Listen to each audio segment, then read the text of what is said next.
اعوذ باللہ من الشیطان الرجیم بسم اللہ الرحمن الرحیم قل هل یستوی والذین یعلمون والذین لا یعلمون۔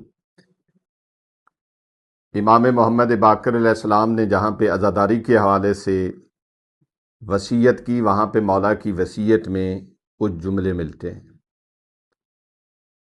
کہتے ہیں کہ اے میرے فرزند، امام جعفر صادق علیہ السلام کو وصیت کرتے ہوئے فرماتے ہیں کہ بیٹا، مجھے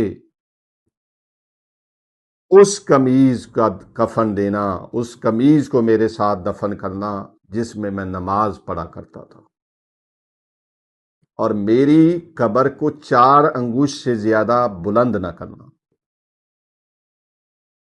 کیا اس وصیت میں مولا نے پیغام دیا ہے کہ انسان کا اصل اثاثہ، یعنی مجھے اس قمیض میں دفن کرنا جس میں اللہ کی نماز پڑھتا تھا، عبادت کرتا تھا۔ انسان اپنا اثاثہ سمجھتا ہے گاڑی، بینک بیلنس، جائیداد، زمین، پراپرٹی، لیکن امام نے بتایا ہے کہ یہ اصل اثاثہ نہیں ہے۔ اصل اثاثہ آپ کا عبادت الہی ہے، اللہ کا ذکر ہے، جو آپ نے اللہ کی بندگی کی ہے وہ ہے آپ کا اثاثہ۔ یہ سب یہیں رہ جائے گا، جو آگے لے کے جانا ہے وہ عبادت لے کے جانی۔ پھر اس سے یہ بھی جواب ملتا ہے کہ یہ علماء نے جو وصیت کی ہے کہ رومال میرے ساتھ وہ دفن کرنا جو میں آنسو بہاتا تھا، اور اس رومال سے امام حسین کے غم میں بہائے ہوئے آنسو صاف کرتا تھا، یہ ائمہ کی سنت ہے۔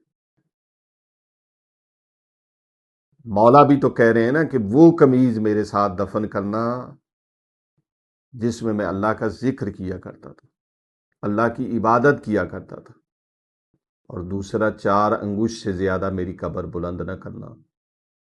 شاید مولا، بلکہ یقیناً، شاید بھی نہیں، یقیناً مولا جانتے تو تھے، لیکن شاید اس لیے کہا ہو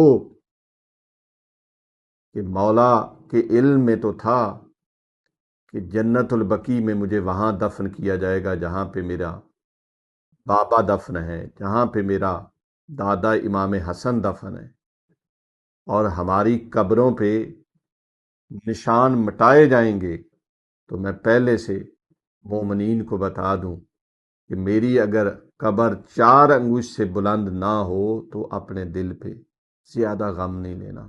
وآخر دعوانا ان الحمد للہ رب العالمین۔ ہماری گزارش ہے کہ ہمارے فیس بک، یوٹیوب اور انسٹاگرام کے تمام پیجز کو لائک کریں، شیئر کریں اور سبسکرائب کریں۔ آپ کی حوصلہ افزائی ہمارے لیے قیمتی سرمایہ ہے۔ شکریہ۔